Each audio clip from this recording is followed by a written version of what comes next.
রোজকার রান্নাঘর চ্যানেলে নতুন একটি ভিডিওতে সবাইকে স্বাগত জানাচ্ছি। আজকে তোমাদের সাথে শেয়ার করবো একটা অন্যরকম রেসিপি, যেটা তোমরা সকালে জলখাবারেও ট্রাই করতে পারো বা বিকালে স্ন্যাক্সেও ট্রাই করতে পারো। তো চলুন দেখে নিই কীভাবে বানাচ্ছি। তো প্রথমেই এখানে চিড়ে একটু ভিজিয়ে রাখতে হবে জলটা ঝরিয়ে নিয়ে চিড়েটাকে ভালো করে মেখে নিচ্ছি। ভিজিয়ে রাখার ক্লিপিংটা নিতে ভুলে গেছিলাম, তো মাখাটাই দেখালাম।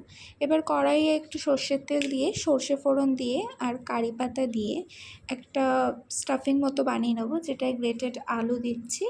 আলুটা দিয়ে ভালো করে একটু নাড়িয়ে নিতে হবে। নাড়িয়ে নিয়ে কারি পাতা একটু ভাজা ভাজা, সব কিছু একটু ভাজা ভাজা করে নিয়ে এখানে একটু মশলা অ্যাড করব। হলুদ গুঁড়ো, একটু সামান্য লঙ্কার গুঁড়ো একটু তোমরা অ্যাড করবে, যেরকম তোমরা ঝাল খাও সেরকম লঙ্কার গুঁড়ো অ্যাড করবে, একটু নুন অ্যাড করবে, আর আমি একটু কাঁচা লঙ্কা অ্যাড করলাম। জিনিসটা ঝাল ঝাল হলে ভালো লাগবে, বাচ্চাদেরকে দিলে ঝালটা কম দিলেই ভালো। তো দেখতেই পাচ্ছ পুরটা রেডি হয়ে গেছে। তো এবারে যে চিড়েটা মেখে রেখেছিলাম, চিড়েটা একদম আটার মতো করে মেখে নিতে হবে। এটা লেচি করে নিচ্ছি গোল গোল করে। লেচিগুলো ভালো করে গোল গোল করে করে নিয়ে, যেরকম করে আমরা আলুর পরোটা বানাই, একটা বাটি মতো তৈরি হয়, তো ওর মধ্যে আলুর স্টাফিংটা দিচ্ছি, দিয়ে মুখটা ভালো করে একটু মুড়ে নিতে হবে। তো মুখটা ভালো করে একটু মুড়ে নিচ্ছি। মুড়ে নেওয়ার পর দেখতেই পাচ্ছ এরকম দেখতে হবে জিনিসটা।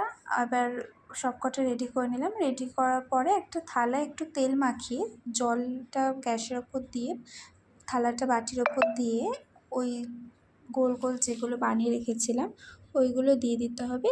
এটা পুরোটাই স্টিমে হবে। এটা খেতে অনেকটা ইডলির মতো, বাট পুরোপুরি ইডলির জিনিস দিয়ে না, চিড়ে দিয়ে এটা তৈরি, চিড়ের ইডলিও বলতে পারো। তো খেতে জিনিসটা খুবই দারুণ, বাচ্চাদের তো খুবই ভালো লাগবে। ঝাল কম দিয়ে সসের সাথে তোমরা ভালো করে এটা সার্ভ করতে পারো। চাইলে তোমরা এটাকে শুধু স্টিম করেও খেতে পারো, বা আমি যেরকম করে একটু তড়কা দিয়ে নিচ্ছি ওরকম করেও খেতে পারো। তো তড়কার জন্য একটু তেলে সর্ষে ফোড়ন আর কারি পাতা, হলুদ, একটু জিরে গুঁড়ো, একটু লঙ্কার গুঁড়ো আর কাঁচা লঙ্কা দিয়ে ভালো করে একটু নাড়িয়ে নিতে হবে। নাড়িয়ে নিয়ে ওই ইডলিগুলো যেগুলো আছে ওগুলো দিয়ে দিলাম। ইডলিগুলো দিয়ে ভালো করে একটু নাড়িয়ে নিচ্ছি। নাড়িয়ে নেওয়ার পর এবার থালাতে সার্ভ করব। দেখো জিনিসটা দেখতে কতটা ভালো লাগছে, আর খেতে তো খুবই ভালো হয়েছিল। তোমরা অবশ্যই একবার ট্রাই করে আমাকে জানিও তোমাদের কেমন লাগলো। দেখা হবে নতুন একটা ভিডিও। তো আজকের মতো টাটা, চ্যানেলটা সাবস্ক্রাইব করে দিও।